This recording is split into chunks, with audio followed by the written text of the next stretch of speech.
You're watching Love World TV, where we bring you the word of life, giving you a daily lift, bringing joy into your world. You're watching Love World TV, spreading love and changing the world. Stay tuned to Love World TV. Always.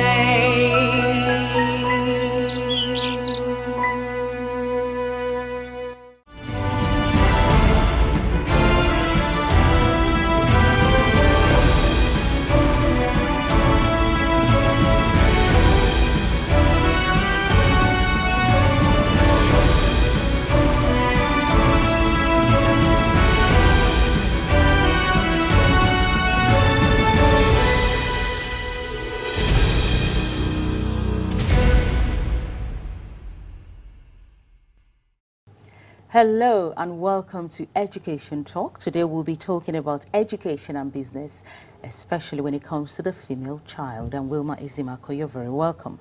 Well, a quarter of young women and a fifth of young men say their financial situation has gotten worse, according to a charity. And the charity is Young Women's Trust. It supports women aged 16 to 30. And such women who struggle to live, above the poverty line or have no pay at all in England and Wales. We have a report for you on this.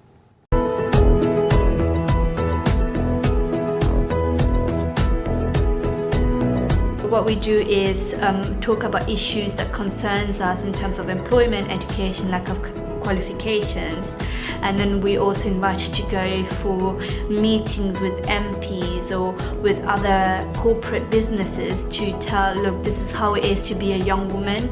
We come together and we help Young Women's Trust think of issues which are affecting young women and how we're going to combat them. We meet up sort of every 6 months. They update us on what's been happening in the charity, and then we tell them our ideas for campaigns and activities that they'd like to do.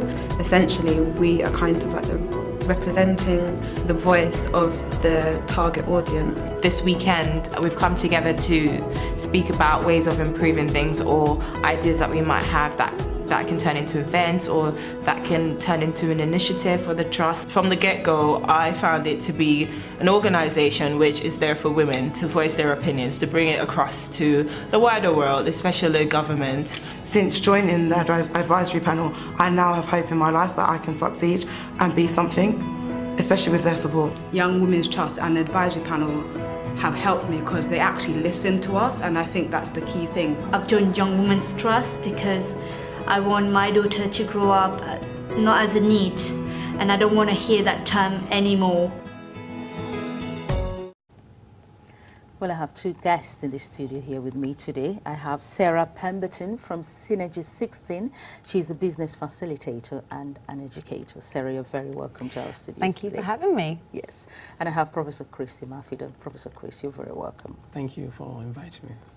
Sarah, you are familiar with this because you have a vast experience when it comes to facilitating businesses, helping people become entrepreneurs, especially when it comes to the female gender. Now, looking at this, you can see a quarter of young women say their financial situation has gotten worse. They're actually performing badly compared to their male counterparts. For the younger generation coming up, how can we ensure that the younger generation, especially the female child, doesn't get into much debt when they get to the age of 21? I think what's really important with children, and especially young girls, is that we need to be able to help them hone what it is that they really love to be.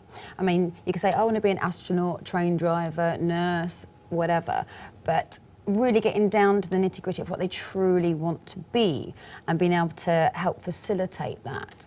And I think one way that we could be doing that is actually helping with the creativity side of things. Having clubs that are entrepreneurial clubs, after hours, doing experiments with what they want to know, and really using their creativity, encourage them to do music and dance and performance, which really helps with confidence. And also business clubs. I mean, having young people doing business clubs, learning economics at a very young age, on a very sort of low-level scale, but getting the ideas of like, okay, what sort of business would you potentially like to set up? I had a fantastic story yesterday at the Women in Trade conference, which was held at RBS in London, about at a very young age, I think of about 10, she got these crisp packets and she put them in the oven. When you put them in the oven, they shrink down to like little miniatures, and she started selling them as key rings, and it moved on to being jewellery and to tassels on your bag. She started off at 10p, and over time she ended up getting £10 a week on doing that sort of thing. So something creative. It can also help create ways that you can problem solve as well. So I think that's something that could be looked at more. So in our primary school curriculum, we should be looking at subjects like economics and having business clubs in the schools. Yeah, I mean, taking different clubs that are out there, there are different sorts of businesses where you want to be able to encourage young girls to think outside the box. And you want to encourage them to know that you can be anything. I came to running my own business quite late in life, but it came from knowing that I wanted to do my own thing. I didn't want to have anyone else telling me what to do. And I think women are very bold like that. I mean, they're great problem solvers. Women running the home, and they often have jobs at the same time as looking after their children. That's a great skill. But I think we need to be able to help girls know that they can be anything that they want to be. They can be anything that they want to be. Professor Chris, yes. Yes, it's translating that, really translating, being able to manage a home with limited resources and being creative to be able to deliver what you need to do at home. And then taking that to the business arena and knowing that that is a business skill, because most people think that is a homemaking skill and draw an artificial line between cooking with limited ingredients, with literally baking and selling it in the shop. To me, I don't see any difference. I just see that as creativity, I see that as improvisation, and that leads to innovation. And I think also the home skills needs to be cross-generational, cross-gender as well, and educating boys that boys can do those things as well. So when it comes to being in the home and having a family, it's not just one role for one, it's one role for both, which means you're both supporting each other then. Professor Chris, if the current curriculum has actually worked, if it had been a success, we would not have had this problem where the survey clearly says that there are fewer opportunities for younger people, and a lot of younger people say their financial situation has gotten worse, which means they're getting more into debt. So what more can be done to ensure that we don't have this? You just tear the curriculum, because remember, the current curriculum was Victorian. It was designed to produce men and women to work in the factory, almost like human robots. But the world we live in today requires innovation. You cannot be robotic. You have to be able to think and do things differently if the circumstances change. So the way the curriculum was designed is who is good enough to remember what they were taught, not who is good enough to apply what they were taught in a strange environment. Until we have exams where we don't have so-called past papers that repeat questions over and over again. So it becomes a routine, it becomes a memory exercise, when it's really supposed to be a thinking exercise. You teach a principle, you give a case study, and you say, how do you apply that principle to this case study? How do you solve the problem of a company that is almost going bust because their customers have changed their taste? Do you change your product, or do you make a new product for your customer base? Those are things that you can't even teach in an MBA program. I've led an MBA program. You can't teach that on an MBA program. In an MBA program, you're taught how to manage business, not how to be a real entrepreneur and innovate and change with the changed circumstances, because the world is not going to be the same in 50 years' time. The world was not the same 50 years ago. So expect more changes. Expect, some would say, Uberization of transport, because Uber runs a massive transport company does not have a car, does not have a plane, does not have any infrastructure to go with it. But because they are innovative, they are creative, they were able to match the drivers with the passengers. And it takes someone that is creative to be able to do that. So the issue is what is currently taught in schools are the kids when they find themselves in a strange environment, they literally can't apply that knowledge. No, they just regurgitate because what is the take home from any learning, quote unquote, in a school is a piece of paper saying certificate that you passed an exam. What is an exam? Is a test of your whether or not you remembered what was taught in the classroom. So that can never produce entrepreneurs. Like having a club and having 4 of you go and think of what you can sell to a group of people that are in a problem. For instance, they want to cross the river from one side to the other. So you now think, how do we transport them? You now come up with the idea of a boat or a ship or some form of watercraft. And you say, okay, if we have that watercraft, then we can take it over there and then bring the people here. So that's a practical problem. You've solved it. But if you say, oh, just define a boat, draw a sea, draw water, so you are telling them what to do. You don't need to tell them what to do. You can tell them what was done yesterday and see how we can do things differently. And that differently is what the curriculum will not accommodate. They will say it's outside the curriculum. How many times have you heard a teacher saying, oh, I would have loved to teach you this, but it is not part of the curriculum? It's outside the curriculum. So because the teacher knows the relevance of that, but he can't busted. Well, I've got a friend who helps run a home education system in Surrey, and what they do with their children is fantastic because it really nurtures what the kids have passion for, and that's what unfortunately a lot of traditional school does not do. It doesn't allow the individual to really hone what is in their heart and what they would really love to be. I mean, in the home educational sector, people think, oh, it is very solitude, and you're just at home with your parents. Not at all. There's networks of home education, and they get to focus on exactly what they're passionate about. I've got a friend whose kid, he got qualified as a scuba diver at 14 years old. He's now doing computer programming for games, and he's only 14 years old. And he would not have been able to do that in a normal state education. Now, it works for a lot of kids, but it doesn't work for all of them. But it's nice to see that that is a growing sector for kids now. Sarah, you have a vast experience of facilitating businesses, but what were your thoughts when it came to business and women as a child? It's not really something back then that was really thought about. I mean, I was quite a studious child. I loved being in the classroom. I was very interactive with the teachers, and I was very lucky that I was just sort of naturally intelligent of sorts, and I enjoyed my work and I got good grades.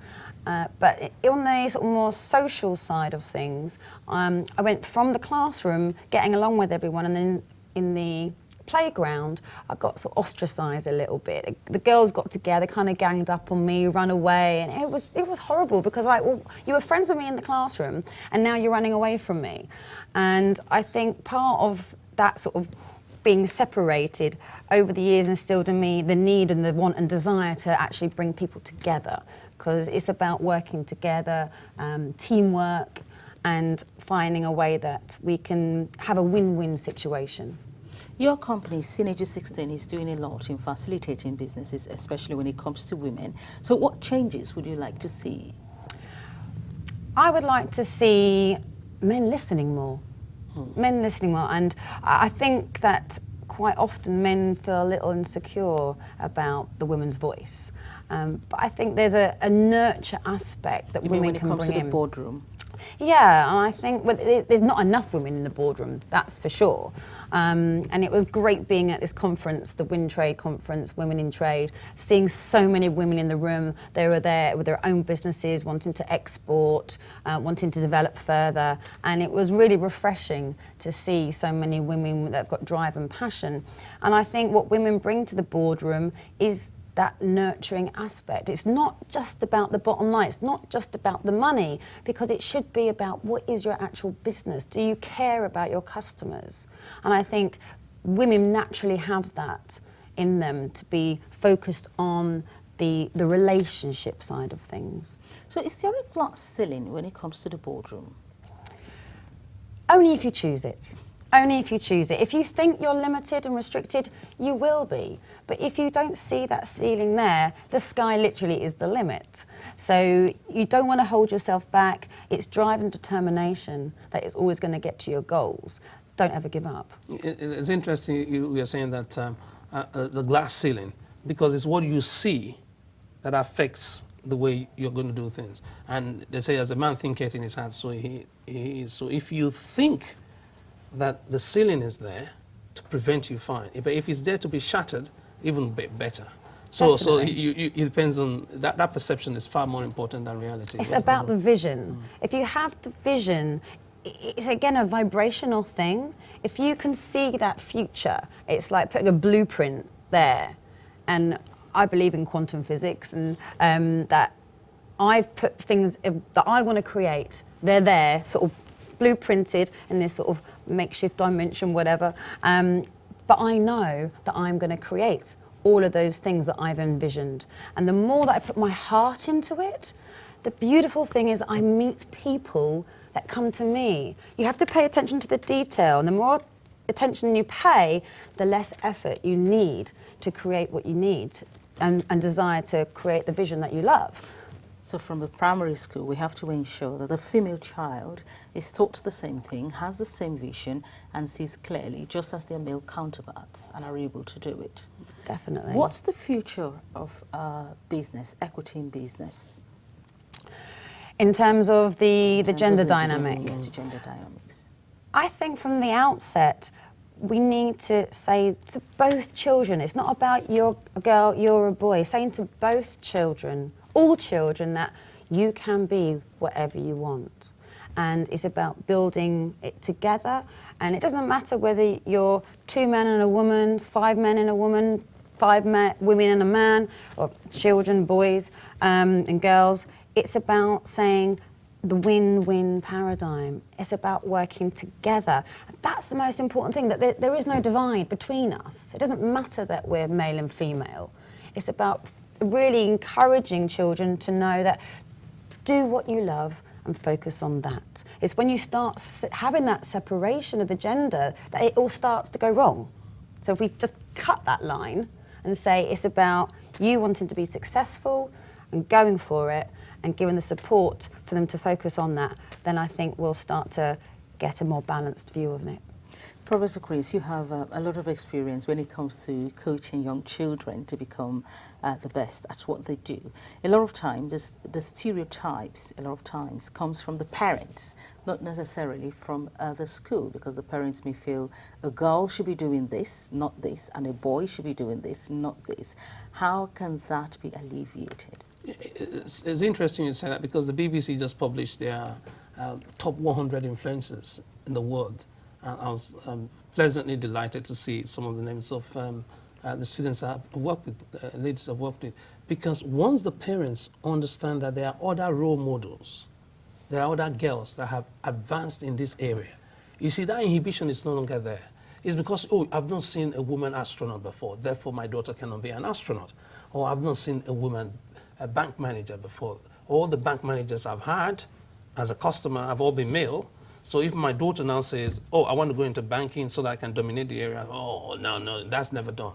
But by the time you start seeing role models, not just on this side of the Atlantic, globally, and see the role that women are playing, then the traditional view that a girl grows up to be a mother, and that's the best it can be, completely disappears, because you've seen a woman who is a wife and also prime minister. You've seen a woman who is a wife and also the bank director. So when you see real visible and current role models, it tells you, of course, I too can at least attempt. So there's a chance for me. But it's just a traditional view that, oh, if you went to a school now and you looked around the walls, most of the posters will be of scientists will be men. So the girl will say, oh, no, that means I cannot be a scientist, because you're giving that girl subliminal information. And then when you get home, you now reinforce that idiotic, by the way, it's a very idiotic information to say that, oh, no, a woman cannot do this, a girl cannot do this. No, a girl can do anything they want to do, because it's your conviction that will literally overcome every obstacle. There will be obstacles. Even if you even aim low, you still have obstacles. That's why I don't understand. Why don't you just aim high? So if parents are very, very aware of that and they work with that, they find out, we got Chancellor of Kohl was great Chancellor in Germany. Now Angela Merkel has come up. She's going on her 4th term as a leader of the most powerful country in Europe. I mean, what other ceiling are you thinking of? And she came out not from a traditional political family. Her father was a pastor, her father was a priest. So you can't go any lower than that. But she was encouraged, though the fact that she's from the East Germany, the part of Germany that was not contributing to the political elite for a long time, she's literally shattered every single known barrier. When you see cases like that, it inspires you, and every parent should look at that and say, oh, if a girl that was not even in the running can now run the biggest economy in Europe, and I think the second biggest in the world after probably the US, then you find out that, oh man, there is nothing my daughter cannot do. There's everything on the table for you. So go for it, girl.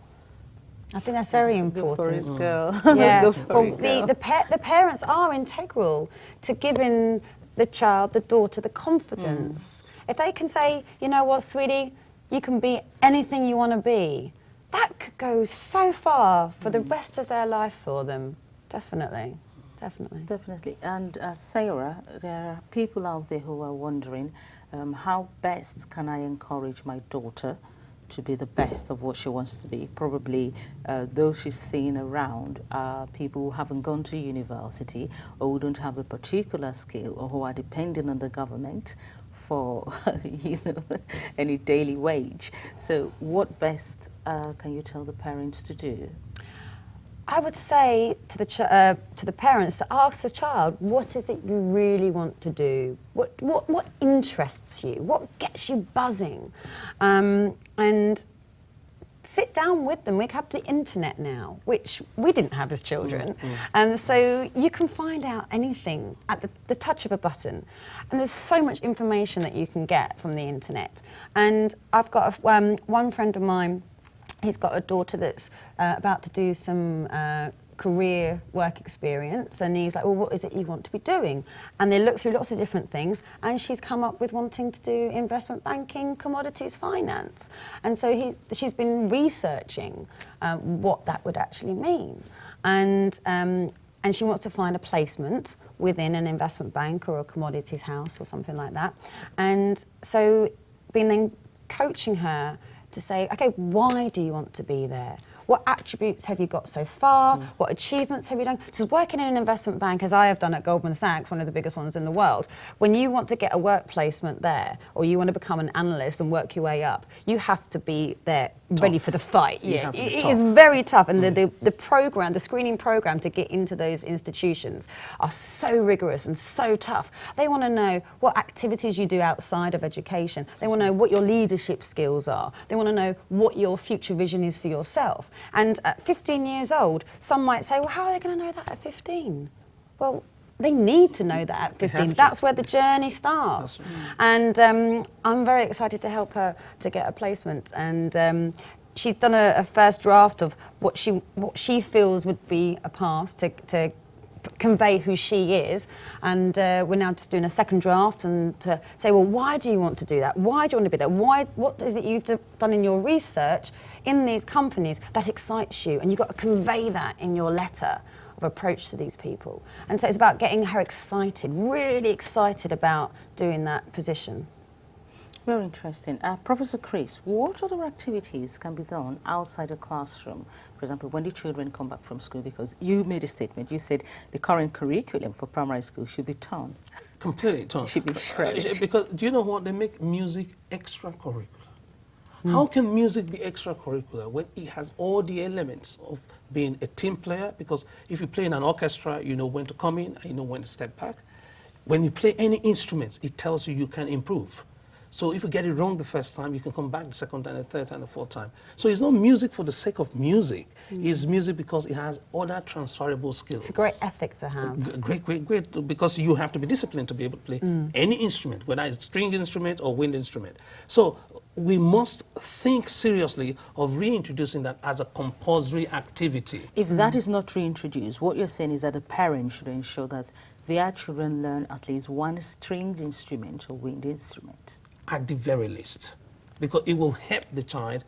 It will feed into maths, it will feed into English, and it will feed into science. So you don't have to study science for the sake of science. You can study maths, anything that has rhythm in it, space repetition. That's all you're doing with music. So don't ever compartmentalize learning and say, this is this subject and this is the other subject, because they all somehow interfere with each other or enhance each other or enrich each other. So I will go for music and then sports. One solo sport, one team sport. The solo sport will teach you resilience because you are there on your own.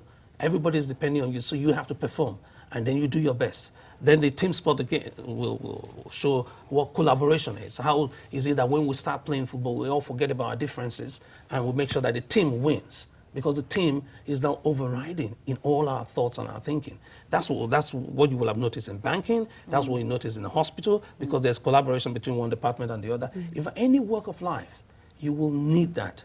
But the schools seem to say, oh, if you come to a school, this is the textbook. Your head in the book, and then you write the exam and you're out. That is so narrow. That is so destructive in a lot of ways, because it destroys other talents in that child that was not developed at a critical stage of development. Because if you don't use your hand, your left hand, at a critical stage of development, then you say you are now right-handed. And when they give you the pen, when you're 40, you say, no, I can't write with that hand. Meanwhile, there's nothing wrong with this hand. You have two hands, but you refuse to use it. And so that's what also happened. Part of the brain that would develop if we expose our children to these activities and facilities so early will be left underdeveloped or dormant. And it's painful for you to have a talent and bury it. I think it's very important. The key is the after-school club. It really is. I mean, from the age of 10, I did acting classes and I performed on a regular basis in front of 500 people. And I did that from the age of 10 right up until the age of 20. And it gave me all the confidence I needed, but it also helped me get myself into the sort of being responsible for myself and matured very quickly because of that. And sports, again, is something else that I think is vital, but it's the lack of resources in the schools and the time that the teachers have. Whether there could be some sort of initiative for bringing in parents to help support these clubs, have volunteers, I don't know, but maybe that's something that could be talked about.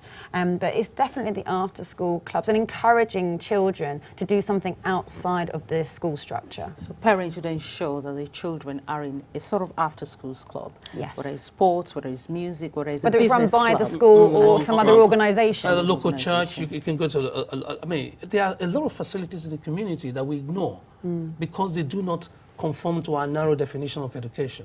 What about going to a local church and joining the choir and singing the choir? Yeah, I mean, when you're singing, I mean, it resonates something with you. I mean, you're singing in a choir, you're being as a team as well. And you take on a responsibility being in a choir. I used to be in choir at school, and I loved it. I loved it. Just before we go, Sarah, I mean, you're a role model when it comes to women and business, because we're talking about education and business, especially when it comes to women. A lady out there who probably is over 30 and wondering, I really want to go into business, start my business, do something. I don't know where to start from. How do I, as you said, the glass ceiling is really what you see. What advice do you have for her? Just one last word. I would say it's never too late, and get out there and network. That is the most important thing. I've learned so much from going out to networking clubs, and there are many out there that you can go to for free, and some are worth paying for to go to as well. But you will get experience from other people that have done it, and get advice, and meet people that you could potentially have as a coach, a mentor. Having someone like that is invaluable. I mean, I run a business club once a month, and it's about connecting people in business.